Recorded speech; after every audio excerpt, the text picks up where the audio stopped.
So during the Bookkeeper Boost Week, we had sessions every single day, 5 days of free webinars and workshops to help you re-energise your practice. The week has been amazing. We've learnt so much, and I think everyone who attended has as well.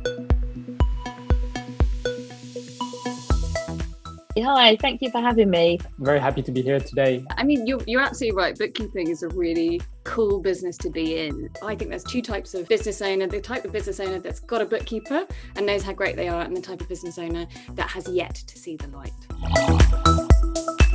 I'm really passionate about trying to make bookkeeping a career of choice. The better business owners we are, the better business advisors we can become. The skill sets that are needed are very different now. Rather than the collation of data, it's more translating that back into understandable language that clients can understand.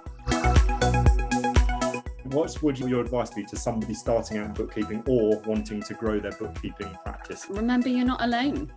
Be proud, be excited. It's not a boring job. The bookkeeping community is amazing, and it's nice because even though you run your own business, you're actually part of a bigger community.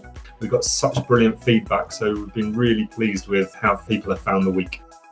That was fantastic. Absolutely recommend anybody in the industry to actually attend an event like this. The interaction and the way it's presented is really, really clear. If I had to describe it in 3 words, I would say enjoyable, formative and worthwhile. It's been an absolutely fantastic week, packed full of great sessions. The enthusiasm was incredible. Thank you all.